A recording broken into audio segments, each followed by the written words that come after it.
Bonjour à toutes et à tous, aujourd'hui on se retrouve pour un petit tutoriel sur du dev donc en PHP.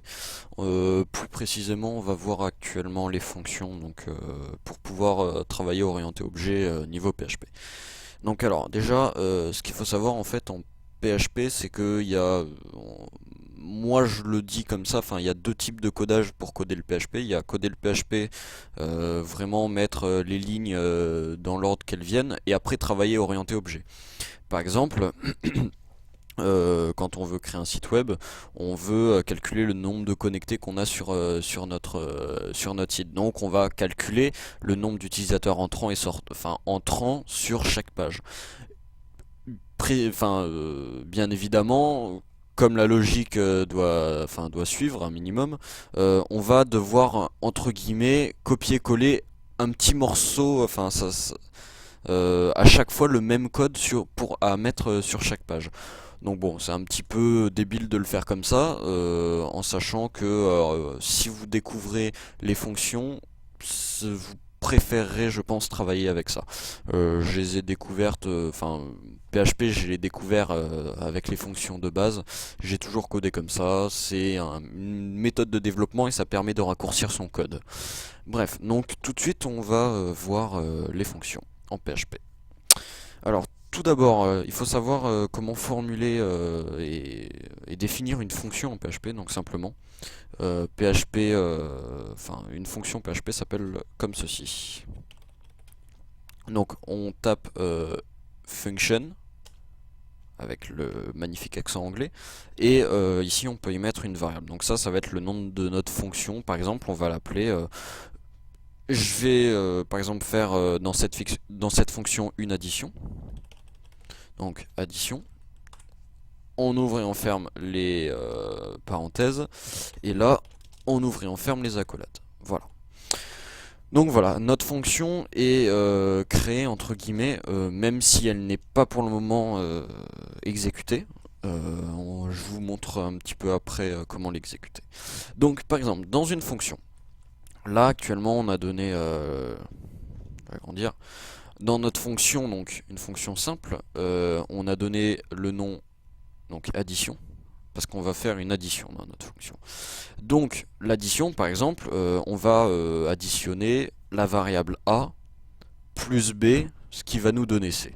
Donc PHP on dit c, la variable c va être égale à la variable a plus la variable b. Donc voilà, par exemple, simplement. Mais cette variable et cette variable, on est d'accord que normalement, elles doivent déjà contenir quelque chose. Par exemple, pour faire une addition, c'est 1 plus 2. On ne peut pas créer une variable vide plus une variable vide, ce qui va donner une autre variable. Et bien sûr, elle sera vide. Donc, pour ça, comment est-ce qu'on va faire? Donc il faut définir A, il faut définir B. Simplement, dans notre fonction, entre les parenthèses, on peut définir entre guillemets nos variables. Enfin, définir le... Comment expliquer Euh, Au moment de l'utilisation de la fonction, on va pouvoir définir nos variables si on arrive à respecter cet ordre. Donc par exemple, moi je veux définir la variable a. Donc je vais dire, d'abord la première value qu'on va rentrer pour exécuter la fonction, ça sera égal à la variable a. Je sépare d'une virgule, et la deuxième value qu'on va rentrer, ça sera égal à la variable b. Donc simplement, voilà. Donc pour exécuter la fonction, ce que je vous montrerai après, on devra rentrer deux valeurs. La première valeur sera égale à A, et la deuxième valeur sera égale à B. Bien sûr, il faudra rentrer des chiffres pour que l'addition soit correcte. Ensuite, donc la fonction, on va faire un petit écho de C, donc écho C, et là, voilà. Donc notre fonction est créée, donc la fonction addition est créée, et elle est actuellement terminée. Maintenant, pour vous montrer que la fonction est créée et qu'elle, pour le moment, ne sert à rien, entre guillemets. Voilà. Donc ça, je suis bien sur la bonne page. Donc session.php. Et rien ne se passe. Voilà. Parce qu'on n'exécute pas la fonction. Pourtant ça écho, hein, mais c'est juste parce qu'on n'exécute pas la fonction. Donc, pour exécuter une fonction, simplement, on fait comme ça. On n'oublie pas le point virgule, et donc ça voilà, là on exécute notre fonction. Seulement on n'a pas défini nos variables. Donc nous on a dit que la première valeur servira à définir A. Donc par exemple je vais mettre 1, je sépare d'une virgule, et je mets ma deuxième valeur qui sera égale à B. 2. Donc si on a tout fait correctement, ça devrait nous afficher 3. Voilà, ça vient de nous afficher un 3, simplement. Donc après, il faut se l'imaginer que là, on vient de faire une fonction simplement avec de l'addition de variables, mais on peut faire une multiplication de variables, une division de variables, ou alors carrément chercher des données sur une BDD. On peut tout créer quasiment avec. Imaginons, je vais dire, on pourrait même faire un if set par exemple. Plein de trucs comme ça. Je sais pas, imaginons on a notre page où on a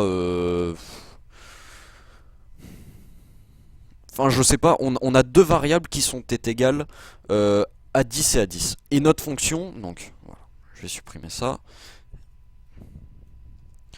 On va appeler notre, donc ça je supprime aussi, et on va appeler notre fonction par exemple égale.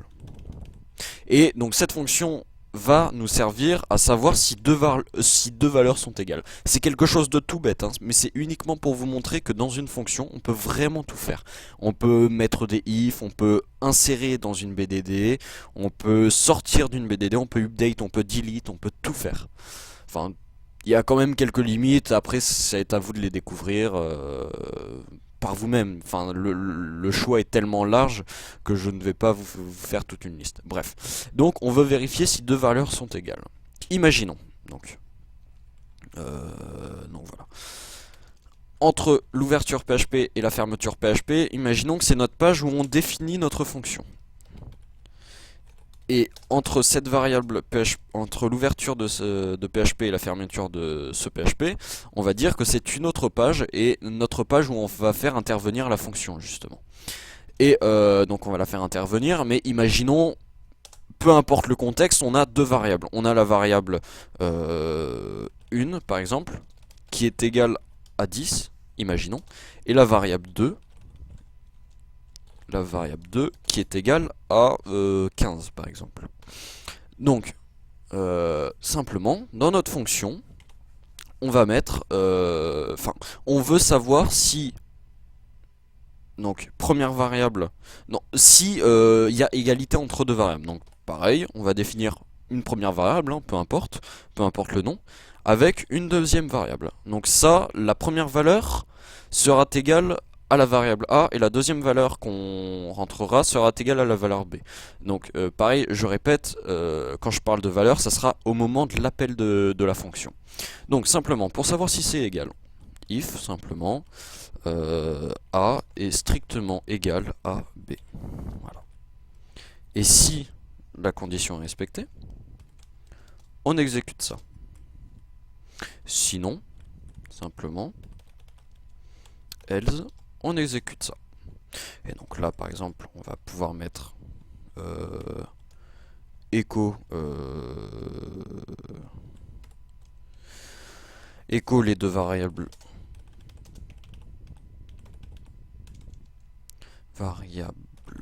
sont égales.